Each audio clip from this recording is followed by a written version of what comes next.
Good morning, everyone. First day of December, that's scary. So, beautiful day. Going to be a beautiful day here in the Sable alone. Cold this morning, but it's a clear blue sky. And encouraging to see this typical South Atlantic high. Something's been missing for quite some time.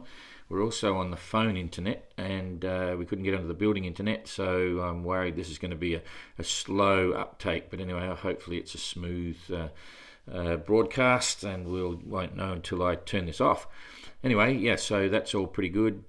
Typical South Atlantic high. And in fact, just a reminder, you really do need to be down under 40 to get across. So both our northern guys still holding high, but this is the traditional route down here on the 40, get underneath it and head up. But as we all know, the weather's been crazy of late. So the leaderboard, just quickly, okay. Something's happening there on the screen, but anyway, leaderboard. Simon's doing pretty well, 150 nautical miles today in the last 24 hours, and Kirsten's 123 nautical miles, a bit less, and she's not moving at the moment, which we'll see. Abelish fell in the hole, 28 nautical miles in 24 hours. Michael Goog the same, 44. So it goes. Jeremy's doing okay, 120, and Ian Herbert Jones 108. Elliot 75. At least they're on the move. And Guy's 99, and poor old Arnaud, he's gone backwards 14 nautical miles. So there's some interesting things going on. So we'll get rid of that. And I'll boost this up here so you can see the high there, pretty well established there on the leading edge, and it's a southerly here. And sadly, Arnaud, his problems must still exist because he's simply going north. He can't even reach across this, and this is a 15 knot forecast wind, maybe gusting 20 knots, and normally you'd think that's pretty good sailing and you'd be able to come across here. So the fact that he's running downwind in 2.5 metre seas, 15 to 20 knots of wind, he's still got issues there, and it's going to take him some time to get to Cape Town. So that's a sad story indeed. I'm really feeling for him. Guy, on the other hand, so at the moment, he's doing 4.3 knots north, which is, the right speed, but just horribly in the wrong direction. Guy struggling along there. He should be flying in this. He should be doing 6 knots or more, but he's only doing 4.8, dragging those barnacles. At least he's making his way across. We'll also bring these two into the picture. Elliot doing 3.8 knots, 3.6 knots now, and Ian doing 4.6 as well in this southerly. At least they're going east and sailing. So Robin Johnson roaring down south. So we'll just pull this forward to another day, and we'll see what happens. So this is the second. It's a bit too far. Okay, so this is 24 hours time. This is staying the same but lightening off. So it's the breeze is actually dying down a bit. Guy will be over here, he'll hold that and probably maintain the same sort of speed all the way through.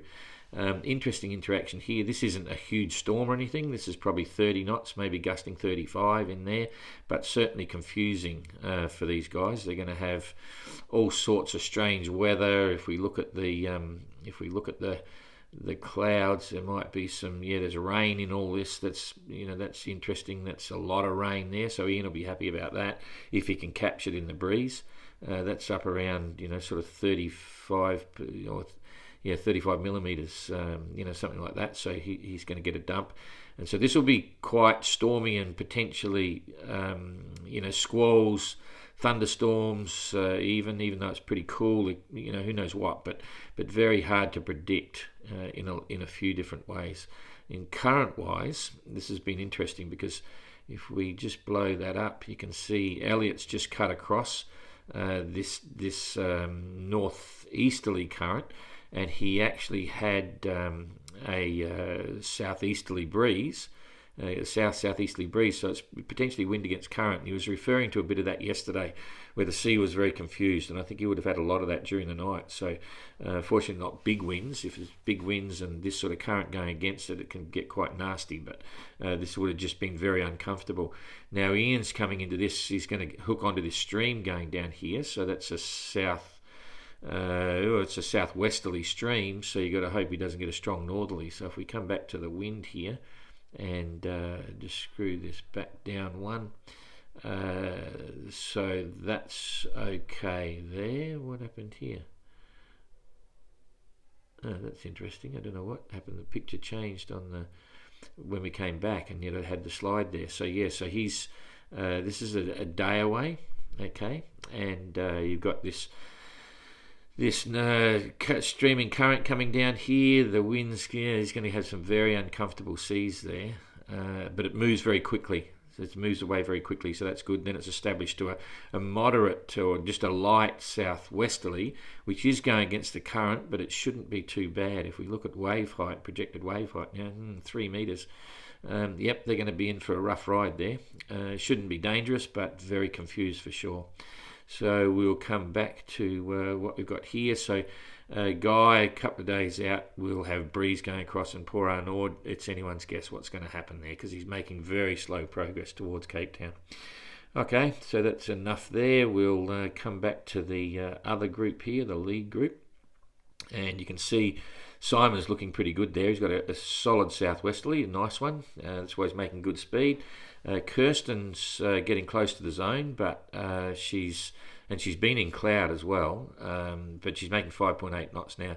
She was only doing 3 point something in the previous 4 hours, and Abelish was hardly moving, but he's still hardly moving, 2.6 knots. I'll just put this up one more size. It's a bit small on the screen. Can we fit them all in? Not quite. Anyway, so you can see Abelish's shorter breeze. It's pretty obvious.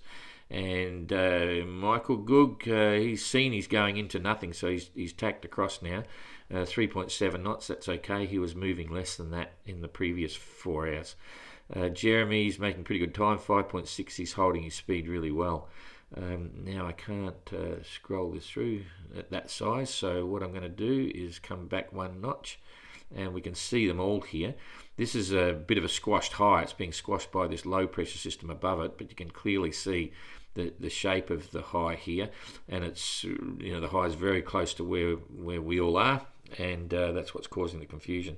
So if I bring that forward a day to tomorrow morning, pretty much the same, but it's giving a good airflow right across the fleet.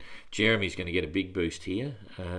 He'll be flying again. This is only 25, 30, maybe gusting a little bit higher, but it's not a storm. It's just good solid nor'wester. He'll be under cloud there, and same with Goog. They'll have breeze, Abelish, Kirsten, Simon. There's going to be a boat race there for during the next 24 hours.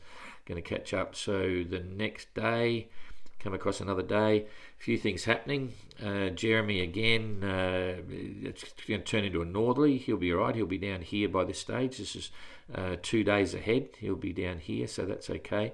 Goog might be in a bit of a hole, could slow down. Abelish will be ahead of that. They're going to get a good push, so they'll be fine. And Simon, so they'll keep in touch, but Simon's not going to get a huge break ahead. So let's see what's happening here on the 4th. Okay, then that's probably a bit quick to see what's happening, but it's far ahead. That high now is distorted, come down, and it's going to leave a hole. By this stage, Simon's going to be up here somewhere, but Kirsten and Tommy are going to be, Abelish rather, are going to be possibly in there. It's a bit hard to predict. They'll be up along a bit further along. I've already had a look at this. If I come back a bit, this little system that's going to go through Jeremy here, and it's not projected. If we go onto the windy site, that was Arnaud. Actually, I was just checking the wind strength there, where we're seeing 17 knots. I don't know if you can read that there. That's where Arnaud is right at the moment. Today's weather. So that should be perfect sailing for him. And it's even if we look at the gusts, if we come over here and pick the gusts, it's only gusting 20 knots. This is great sailing, and the poor guy's going nowhere. So if we come across and we look at what's going to go on here, there's this system going to form up in a couple of days, which is going to be affecting Jeremy. This is the one coming over Elliot and so on. The reason I check here often is because I can use this tool to just confirm what I believe the image is showing in terms of wind strengths and what's actually going to happen. So this is the one that's going to form up over Jeremy as time goes by, and by the time it's getting around midnight, it's still only forecasting sort of less than 30 knots everywhere, so I'm not too concerned about that. We won't be alerting him to the fact that it's a storm, because it's not. It's just a pretty solid breeze, 30, 31 knots. It's under our 35 forecast situation.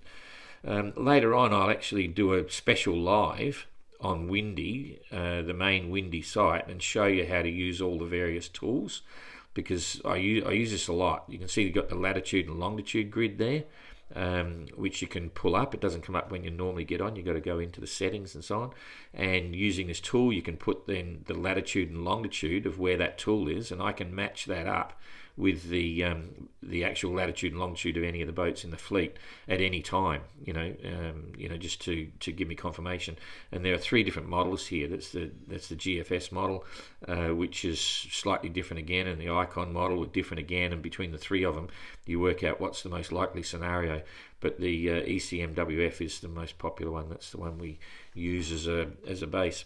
Anyway, I digress. So that's about it. Distances. I learned a trick. I forget the name of the guy. Sent me an email yesterday. I was doing this wrong. Watch this. Boom. See how it works perfect every time. And the reason was that I was having all that trouble yesterday. If the cursor is moving as you click it, it won't actually toggle to get the measurement. I didn't realise that. That's why I was having too many troubles getting it down. Anyway, 700 miles. So Kirsten's holding her own with Simon for now, and the others are pretty much in position as well. I think Jeremy might be taking a bit out of Captain Goog, because Goog was sitting there for a while. So we'll look at that. 480, a little bit